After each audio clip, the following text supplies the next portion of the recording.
Ich habe heute das Thema ausgesucht, warum ist mein Leben ein Kampf? Und wir haben vorher eine Umfrage gemacht, im Online hat jemand einen Kampf und es haben nur ungefähr 5% der Leute haben gesagt, ich habe keinen Kampf. Also das Problem ist, an dem Tag, wo du Ja zu Jesus sagst, hast du auch einen neuen Feind. Und der Feind sagt nicht einfach, ich bin so glücklich, dass du den Segen und die Gunst Gottes und auch die Vergebung erlebst, sondern der Feind Gottes wird alles dran setzen, um uns so Steine in den Weg zu legen. Wer von uns kennt das nicht irgendwo? Situation, wo du denkst, das kann doch gar nicht wahr sein. Warum habe ich das in meinem Leben verdient? Und ich möchte euch mitnehmen eine Geschichte von einem Mann, den ich ein bisschen so kenne. Ein Geschäftsmann hat von Gott den Impuls bekommen, in die Mission zu gehen. Also ging er mit seiner Familie in die Mission nach Afrika. Und alles war wunderbar an dem Tag, wo sie abgeflogen sind. Und nach ein paar Monaten hat er gemerkt, das ist nicht mein Ding. Ich bin kein Missionar, die Leute tun nicht so, wie ich will. Das Essen schmeckt mir nicht, ich bin andauernd krank, die Kinder jammern. Und dann hat er sich eines Morgens gesagt, Gott, ich habe alles gemacht, was ich machen muss. Ich breche die Übung ab und ich gehe zurück in die Schweiz. Wir sind Schweizer. Wichtiges Detail. Dann sagte Gott zu ihm, du kannst schon gehen, aber ich bleibe. Gott hat gesagt, du kannst unter dem Schirm schon weggehen, aber ich bleibe. Und dann hat Gott gesagt, wenn ich nicht sage, du kannst gehen, gehst du alleine. Und wenn ich sage, du bleibst, dann bleibst du. Und wenn Gott zu dir nicht sagt, geh, kannst du nicht gehen. Ich frage manchmal Pastoren, ich möchte gerne aufhören. Dann sage ich, willst du oder hat Gott gesagt? Wenn Gott hat gesagt, musst du pronto aufhören. Wenn du sagst, geht gar nicht. Und liebe Frauen und Männer, du kannst auch aus der Gegenwart Gottes dich hinaus bewegen in etwas, wo Gott aber nicht mehr da ist. Und dann beginnt ein Kampf im Leben, da bist du ungeschützt, ganz crazy. Und ich möchte gerne das Bild mit euch malen im Psalm 91. Wir haben den vorher gelesen. Und der Psalm 91 wird oft verwendet als ein Wohlstandsevangelium. Aber du musst immer wissen, wenn du Theologie studierst, musst du wissen, was ist der Urtext, was ist der Kontext und wer hat das gesagt und was ist die Situation. Und man sagt, Psalm 91 hat Moses geschrieben in der Wüste. Sie waren nicht mehr in Ägypten, sie waren in der Wüste. Und in der Wüste sind die Kleider nicht kaputt gegangen, sie hatten jeden Tag zu essen. Gott hat sie versorgt. Und Moses schreibt in der Wüste zu seinem Volk, das auf dem Weg in das verheißene Land ist. Psalm 91, Vers 1 bis 2. Wer unter dem Schirm des Höchsten sitzt und unter dem Schatten des Allmächtigen bleibt, hier ist das Wort bleiben, der spricht zu dem Herrn, meine Zuversicht und meine Burg, mein Gott, auf den ich in meinem Leben hoffe. Amen. Wenn du bleibst in deinem Leben, bist du im Schutz und wenn du gehst, gehst du alleine. Und viele sind alleine gegangen und denkst, wo ist Gott? Gott ist immer noch da und du bist da. Liebe Frauen und Männer, ich möchte euch mit einem Bibelvers, und das ist mega wichtig zu wissen, in Epheser 6, Vers 12 heißt es im neuen Leben, denn wir kämpfen nicht gegen Menschen und Fleisch und Blut, sondern gegen die Mächte des Bösen und die Gewalten der unsichtbaren Welt. Es gibt eine unsichtbare Welt. Gegen jene Mächte der Finsternis, die diese Welt beherrschen, und gegen die bösen Geister in der Himmelswelt. Und es gibt in der unsichtbaren Welt, liebe Frauen und Männer, wenn ich mich vom Schirm wegbewege, bist du nicht einfach in einem neutralen Schweizer Raum. Sondern es gibt in der unsichtbaren Welt und in deinem Leben Mächte von Engeln, von Dämonen, die zupfen in deinem Leben, ob du wahrhaben willst oder nicht. Wo sind dann diese Mächte und Gewalten? Und zwar, es gibt diese 5 Wohnstätte, wo der Teufel wohnt. Es gibt Vergangenheit und es gibt Gegenwart und es gibt auch Zukunft. Also, in der Vergangenheit, da war der Thron Gottes, er ist noch immer da. Und der Satan, Luzifer, war bei Gott, er wollte sein wie Gott. Und Gott hat ihn aus dem Himmel, aus dem Thron rausgeworfen. Die Seraphinen und Cherubinen, die beschützen den Thronsaal Gottes, da geht niemand einfach rein. Das ist eigentlich wie so Bodyguard Gottes, da kommst du nicht rein. Und hat ihn rausgeworfen. Das nächste Bild, Er ist in der unsichtbaren Welt, das ist der Teufel und auch die Dämonen und die Engel sind in der unsichtbaren Welt, die sind heute irgendwo da oben, die schwirren so rum, man sieht sie nicht, aber die sind da. Dann aber auch die Welt, das ist die Erde, wo wir wohnen, da sind auch die Dämonen und der Teufel. Und es gibt in der Geschichte von Jakob diese Leiter. Engel und Dämonen sind in 2 Dimensionen. Die sind in der unsichtbaren Welt, aber können auch auf die Erde kommen. Die können bei Gott sein, können auch bei dir sein. Die Leiter ist nach oben, nach unten, überall. Und jetzt sagt die Bibel, in der Zukunft, und es gibt eine Zukunft, wird das Böse, der Teufel wird in den Abgrund gestürzt. Für 1000 Jahre, das ist symbolisch eine Zeitachse, wo das Böse in deinem Leben dir nichts mehr antun kann. Das ist nur noch Friede, Shalom, Chavarim. Niemand schwätzt mehr rein, nicht mal dein Hund. Dann gibt es einen Feuersee und irgendwann wird Gott den Teufel, die Dämonen und Menschen, die Nein zu Gott sagen, nehmen und in diesen Feuergrund werfen. Liebe Frauen und Männer, wir sind heute in dieser Leiter, wo Engel rauf und runter kommen, wo Dämonen in beiden Lagern in deinem Leben etwas bewegen. Und die Bibel sagt, dass in der unsichtbaren Welt mehr geschieht in deinem Leben, als du in deinem Leben eine Ahnung hast. Und wenn du nach Afrika gehst, nach Asien gehst und in andere Länder, die unsichtbare Welt ist für die Leute so real. Und wir Europäer, nur was ich sehe, glaube ich, aber die unsichtbare Welt ist ganz krass real in unserem Leben. Ich möchte euch mitnehmen in 3 Gedanken, was für uns heißt. Erstens, es tobt ein Kampf um das Leben von jedem Menschen. Hast du gewusst? Jeder Mensch, das ist ein Kampf. Im Psalm 91, Vers 5a, da sagt Moses zum Volk, du brauchst keine Angst zu haben vor den Gefahren der Nacht. Und Moses sagt, wenn wir unter dem Schirm vom Höchsten bleiben, dann wird der Teufel nicht einfach in deinem Leben machen, was er will. Die Nacht steht für Situationen in unserem Leben, wo du keinen Zugriff hast, oder? Das heißt, wenn du schläfst, hast du keinen Zugriff, was geschieht, oder? Und es gibt Situationen in unserem Leben, liebe Frauen und Männer, da hast du keinen Zugriff. Und die Bibel sagt, was auch immer in deinem Leben geschieht, und ich wiederhole es, was auch immer in deinem Leben geschieht, Gott wird das ganze Arsenal von Engeln, von Mächten mobilisieren, um dich, um mich zu beschützen in unserem Leben. Amen? So, ich möchte euch erklären, warum. Jetzt werde ich ein bisschen theologisch. Und zwar, der Feind greift uns immer an. Bevor ein Wunder in deinem Leben geschieht, wird der Teufel versuchen, dein Wunder abzutreiben. Dein Wunder zu töten, frustrieren, er bringt Menschen, er bringt Situationen, dass ja nicht ein Wunder in deinem Leben geschieht. Ich möchte euch 3 Playfields bringen im Leben von Jesus. Hochinteressant, der Teufel wollte Jesus bei der Geburt töten. Ist das nicht krass? Bevor Gott ein Wunder macht, wusste der Teufel, wenn ich Jesus nicht eliminiere, wenn ich nicht dein Leben eliminiere, wirst du Bücher schreiben, du wirst eine Kirche beginnen, du wirst heiraten, 15 Kinder machen und dann kann der Teufel dich nicht mehr stoppen. Bevor das alles geschieht, wird er alles unternehmen, damit du schon gar nicht lebendig in deinem Leben wirst. Liebe Frauen und Männer, es ist so krass. Was macht Gott? Er schickt Engel. Er schickt Engel. Engel begegnen Josef und sagt, Josef, tu nicht schwierig. Du hast Maria nicht geschwämmert. Sorry, war nicht deine Kunst. Aber Josef, pack deine Sachen und geh nach Ägypten. Ein Engel hatte Josef und Jesus bewahrt. Dann ist Jesus in der Wüste, fastet 40 Tage und Nächte. Und immer bevor ein Durchbruch in deinem Leben geschieht, kommt der Teufel und bietet dir etwas Cooles an. Und der Teufel wusste, wenn ich Jesus jetzt stoppe, werden Blinde nicht sehend, Lahme werden nicht gehen, Dämonen werden nicht ausgetrieben und Tote werden nicht lebendig.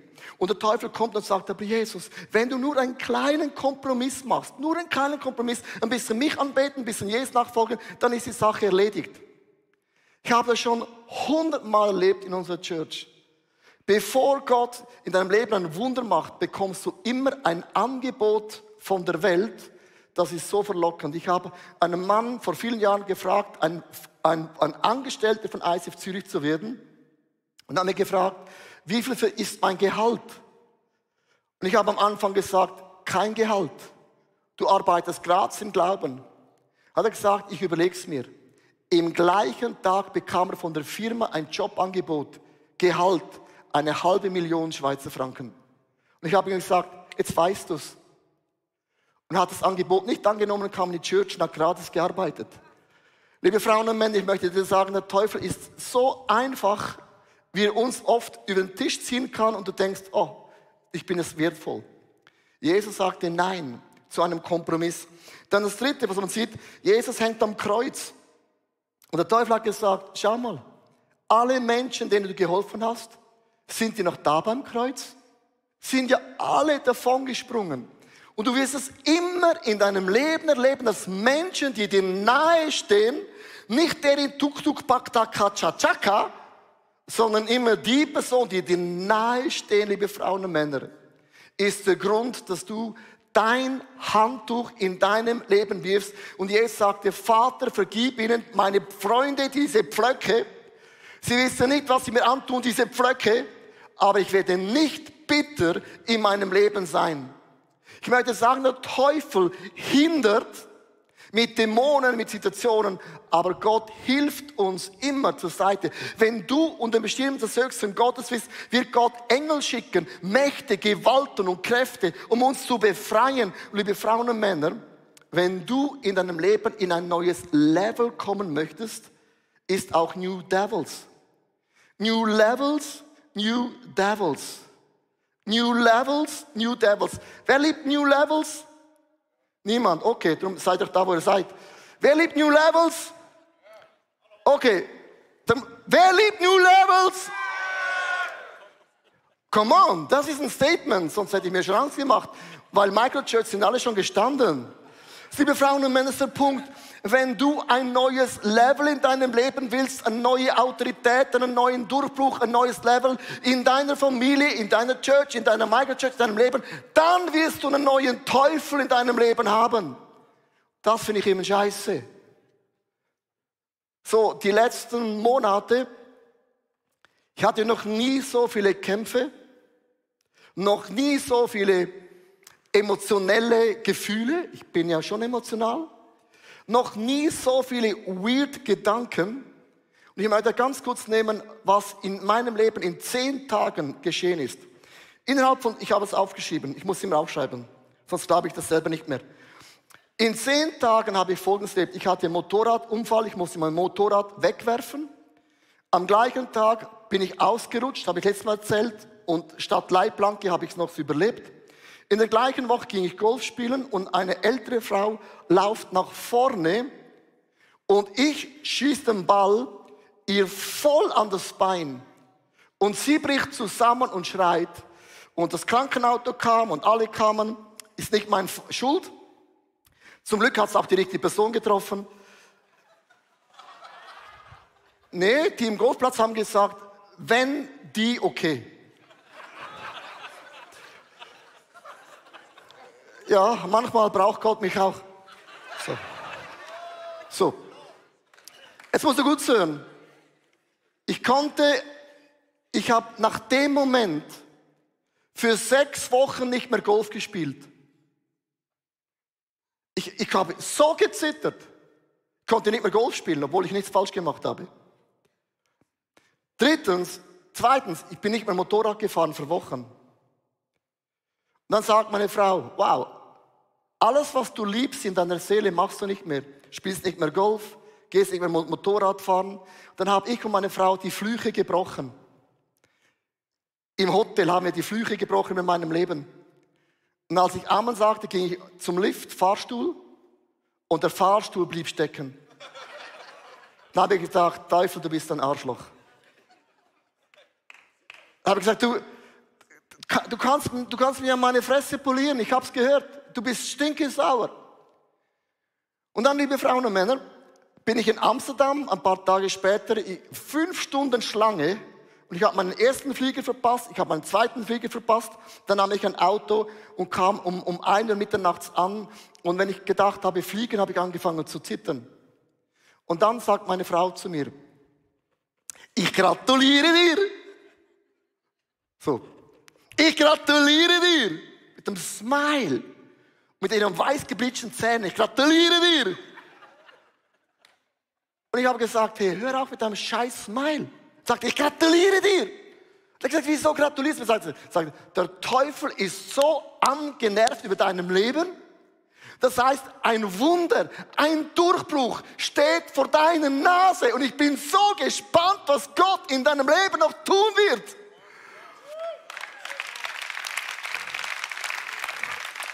Und jetzt gibt es einen Satz, da habe ich gesagt, du kannst gut schwatzen. Du kannst gut reden. Wer kennt das? Erstens, es geht nicht um was du machst. Es geht darum, was die Person sagt. Und ich habe gemerkt, dass die Person sagt, stimmt. Und dann kam mir in den Sinn, und ich möchte euch sagen, Gratulation. Ist nicht krass? In der Bibel heißt es immer, und Gott war mit David. Und Gott war mit David. Und Gott war schon wieder mit David. Und Gott war mit David. Und schon wieder war Gott mit David. Und Gott war mit David. Und Gott war mit David. Und Gott ist wieder mit David. Und übermorgen, wer kennt das? Und Gott ist mit David. Und Gott ist mit David. Und denkst du, ja Gott und ich? Und ich habe zu Gott gesagt, warum bist du immer mit deinem Heibe David? Warum immer nur David? Listen. Und Gott sagte, und David war immer bei mir. Gott ist mit denen, die auch bei ihm sind, und die bei ihm sind, mit denen ist Gott auch. Und was auch immer deine Situation in deinem Leben ist, Gott schickt Engel. Gott kämpft für dein Leben, was auch immer du für eine Situation drin bist. Und ich möchte dich ermutigen, weil diese Niederlagen in diesen paar Tagen hat 5 Wochen später, habe ich in 10 Tagen, ich habe aufgeschrieben, Folgendes erlebt. Ich habe zum ersten Mal wieder Golf gespielt und ich habe die beste Runde meines Lebens gespielt. Weil ich wusste, egal wer ich abschieße, alle sind happy. Zweitens, Gott sagte zu mir, nimm dein Motorrad, und ich ging Motorrad fahren. Das war ein Mittwoch. Die Berge waren blau, es war kein Auto und nichts war da. Drittens, meine Frau und ich standen vor dem Flughafen und wollen einchecken beim Gate und unser Ticket geht nicht. Kennst du das? Da sagst du, oh, wieso mir nicht? Was habe ich falsch gemacht? Das kenne ich von der Polizei. Oh, was habe ich falsch gemacht? Schon wieder zu schnell gefahren. Oh, krass. Und es steht, beides Upgrade to Business Class. Und wenn ich das anschaue, möchte ich euch sagen, wenn der Teufel angenervt ist über deinem Leben, Gratulation. Aber David war gesegnet und Mose war gesegnet, weil sie blieben unter dem Schirm des Höchsten. Und nicht du kämpfst für deine Rechte, sondern Gott kämpft für deine Rechte in deinem Leben. Amen. Come on, lass uns Gott einen Applaus geben.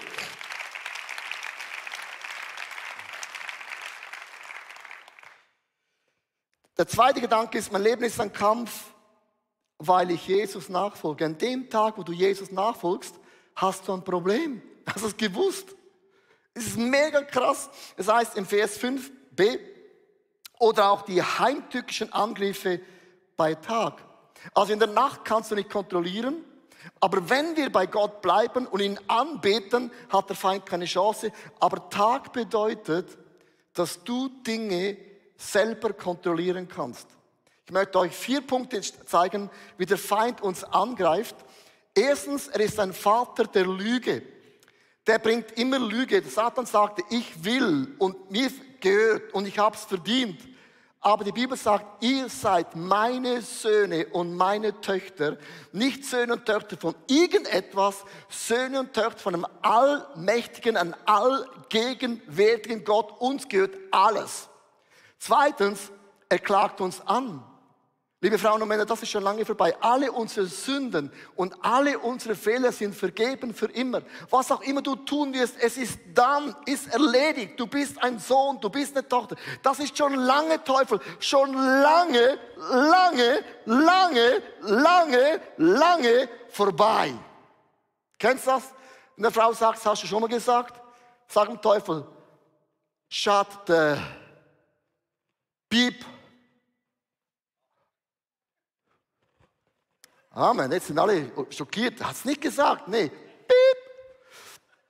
Der Durcheinanderbringer. Der Teufel sagt immer, aber dein Problem haben alle anderen auch.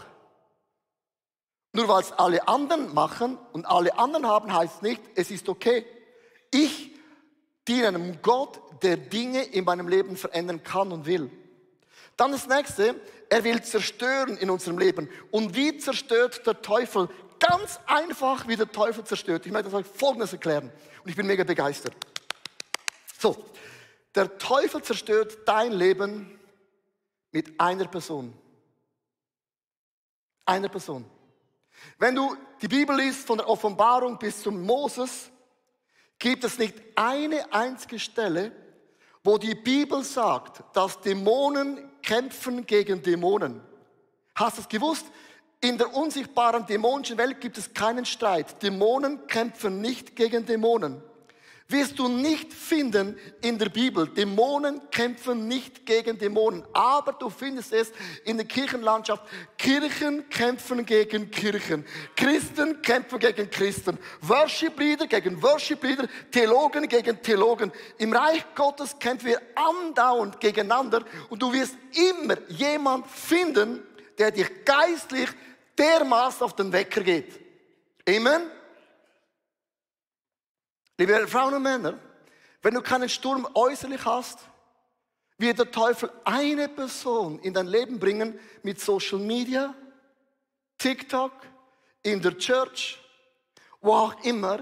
Und die Person geht dir geistlich so was auf den Nerven. Wir Christen sind Weltmeister, uns gegenseitig zu zerstören, was die Hölle nie machen würde. Darf ich dir heute was ganz, ganz Ehrliches sagen, und das ist meine tiefste Kultur. Wenn du in einer Kirche etwas erlebst, was du nicht gut findest, dann lass es stehen für die Menschen, die es gut finden. Ich mag kein Jazz. Ich mag auch kein Hip-Hop, weil ich kiffe nicht. Dann lass es für die Leute stehen, die diesen Stil lieben, weil meinen Stil ist meinen Stil und deinen Stil ist dein Stil. Ich erkläre ganz kurz, warum. Ein Geschäftsmann, ich erkläre euch immer warum. So, ein Geschäftsmann kommt ins ICF. Hat mir gesagt, Leo, ich habe eine Frage an dich. Ich sagte, ja, shoot the Frage. Das ist ein bisschen ein halber Amerikaner gewesen, you know. So, und dann hat er gesagt, ich habe die Schnauze voll von den Christen. Wo immer ich hingehe, das ist so viel Neid, Gequatsche, bla bla bla bla. Und dann predigen Leute auf der Bühne gegen Christen, gegen Theologie, gegen irgendetwas. Sagt er, ich komme nicht in diese Church, wenn ich von dir anhören muss, was andere Kirchen falsch machen und dass wir Dinge besser machen. Dann habe ich gesagt, ja, aber warum denn nicht? Er hat gesagt, es gibt 3 Arten von Freundschaften. Die erste Freundschaften sind Freunde im Leben. Und er sagt, ich habe viele Freunde gewonnen und viele Leute verloren, weil ich erfolgreich bin. Und ich habe die Schnauze voll von Menschen kommen, Menschen gehen. Zweitens sagt er, die zweite Freundschaft ist eine Ehe, die halten sollte bis ans Ende des Lebens.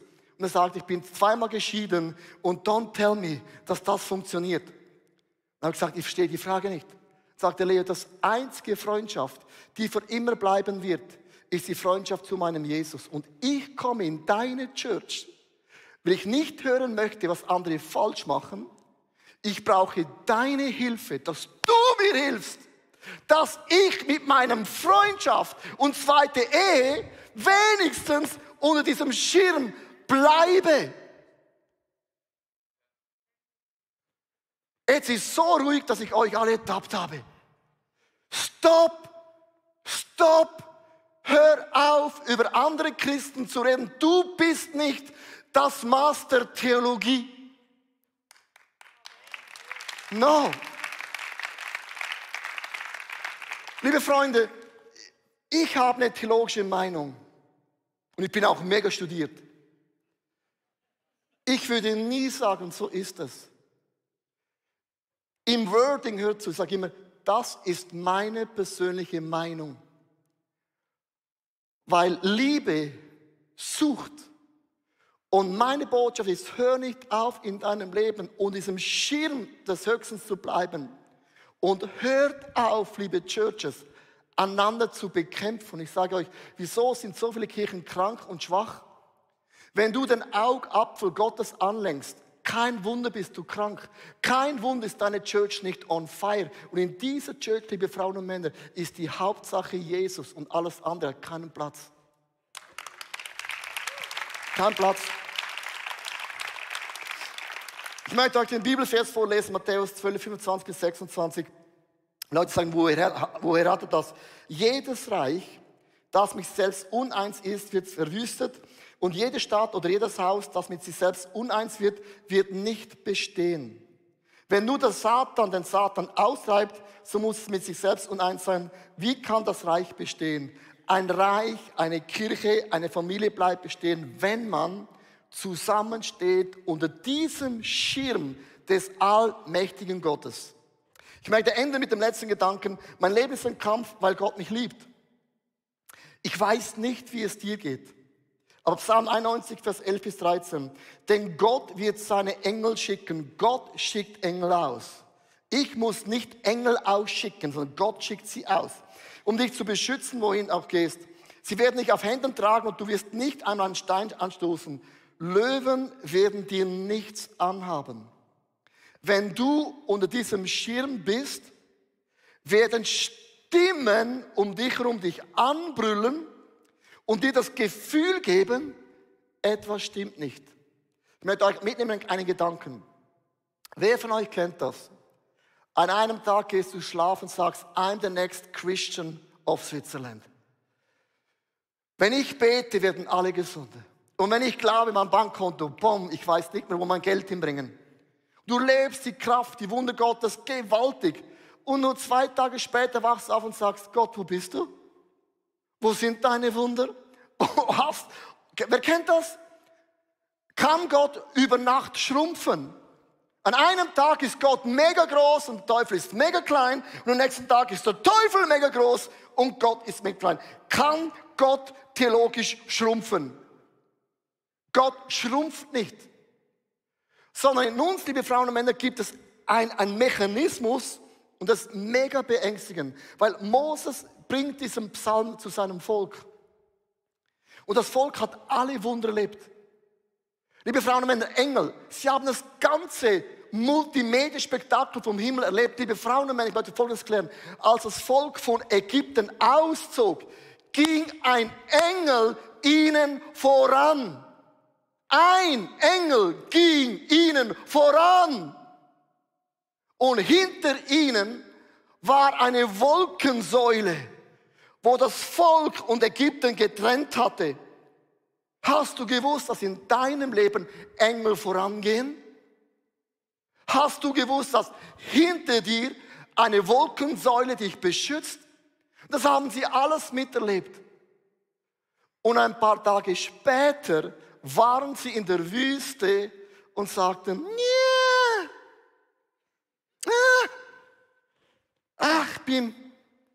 vor 3 Tagen war Gott so groß, aber Gott ist geschrumpft.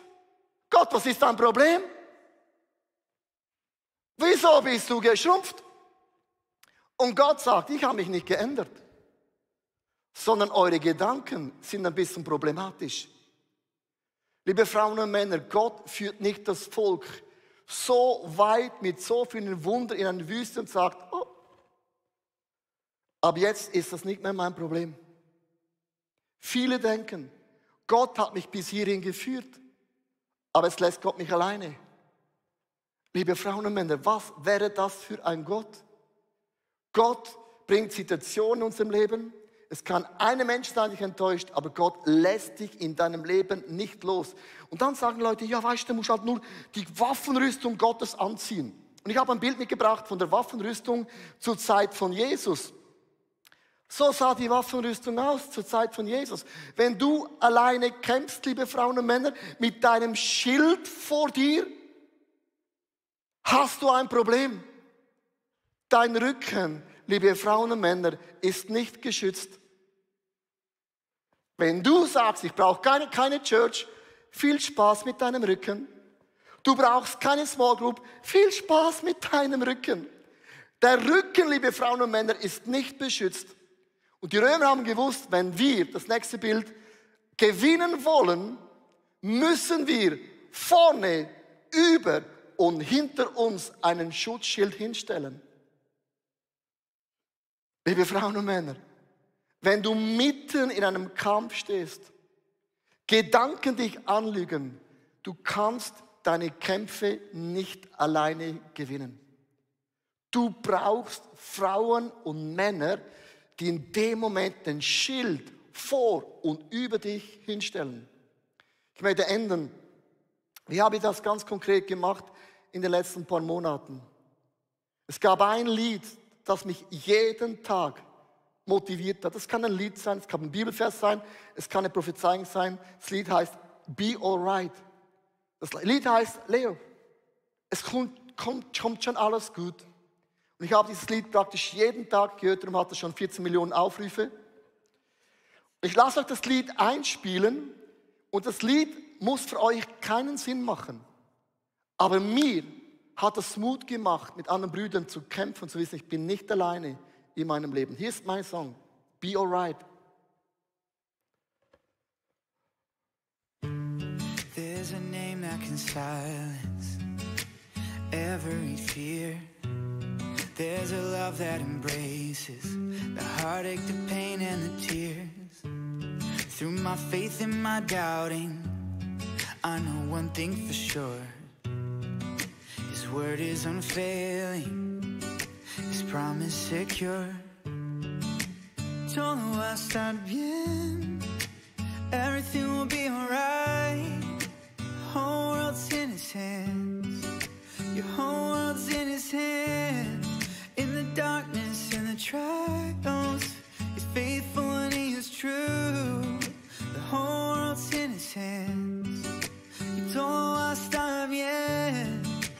Oh, oh, oh, everything will be alright.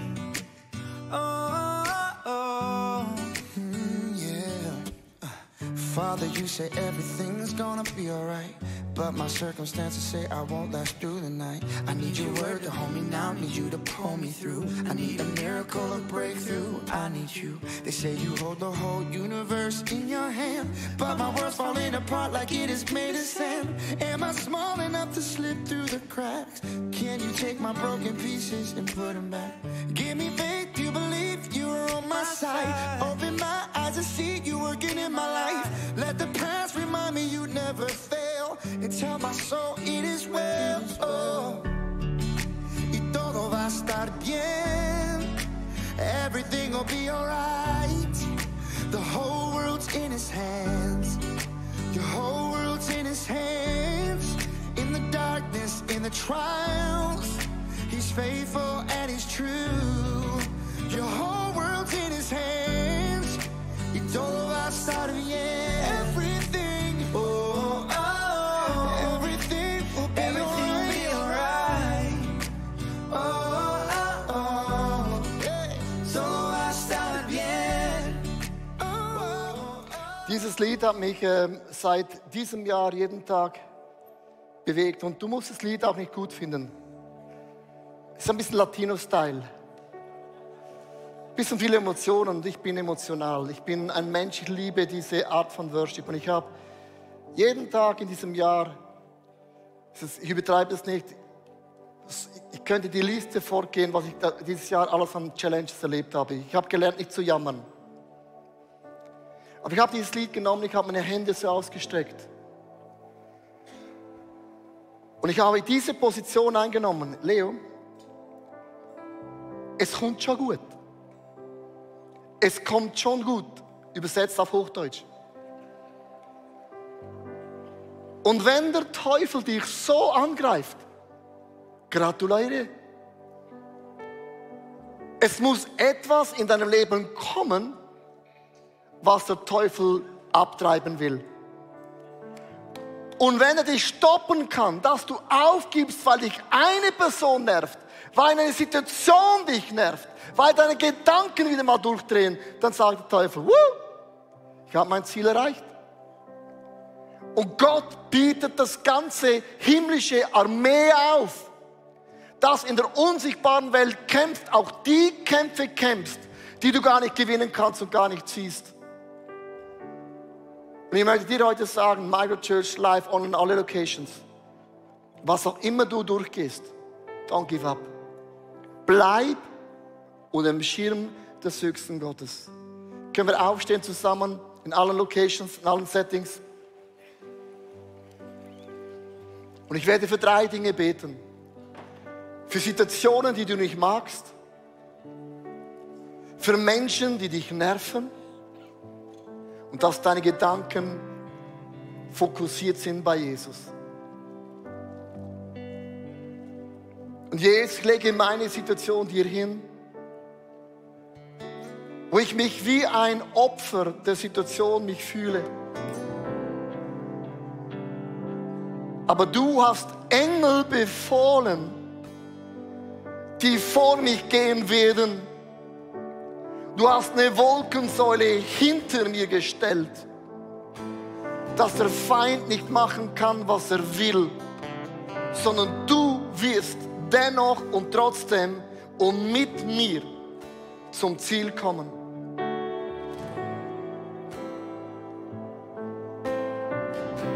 Und Jesus, ich lege auch diese Personen nieder, die mich so verletzt haben, die mich so enttäuschen.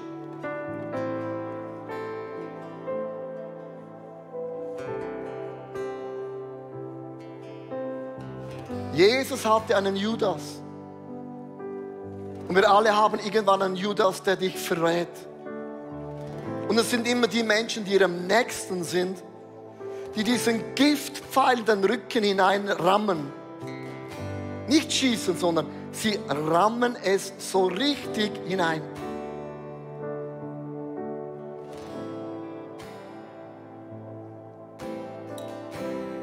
Und Jesus, nimm diesen Pfeil, nimm das raus aus mir. Heile das in mir,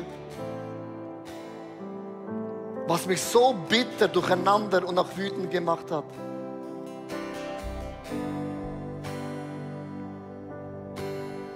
Jesus, ich lege meine Gedanken dir nieder. Es tut mir leid, ich denke, bis hierhin hast du mir geholfen, aber den nächsten Schritt, das sehe ich nicht mehr und ich werde nicht mehr die Güte Gottes erleben. Ich lege dir das hin. Und ich bleibe unter dem Schirm des höchsten Gottes und ich bewege mich keinen Millimeter raus unter diesem Schutzschirm Gottes. Ich hoffe, dass die Predigt zu dir gesprochen hat und du mega viel mitnehmen kannst für deinen Alltag, damit wir am Herzen von Jesus jeden Tag einfach so nahe sind und mega viele coole Dinge mit Jesus erleben werden. Wir möchten gerne mit dir in Kontakt treten und sagst, hey, ich habe Fragen, ich habe Anliegen, ich möchte mich gerne bei euch irgendwo integrieren, dann melde dich einfach bei uns, weil ich glaube, effektiv im Leben mit Jesus ist es so cool, gemeinsam unterwegs zu sein. Ja, unsere Leidenschaft ist es, dass wir Menschen positiv aufblühen sehen durch die Kraft von Jesus Christus und sehen, wie sie auch ihr Umfeld verändern. Und wir laden dich von Herzen ein, Teil von dieser Vision zu sein. Wir haben Hunderte von Mitarbeitern, Menschen, die unsere Kirche unterstützen mit Gaben, Fähigkeiten und auch mit unseren Finanzen. Und ich danke dir von ganzem Herzen, wenn du ein Teil von dieser Vision bist, auch mit deinen Finanzen. Ja, abonniere doch unseren Kanal, damit du immer den neuesten Content bekommst und informiert bist, was Gott alles macht durch unsere Church. Und es würde uns mega, mega freuen. Also bis zum nächsten Mal. God bless you und ciao zusammen.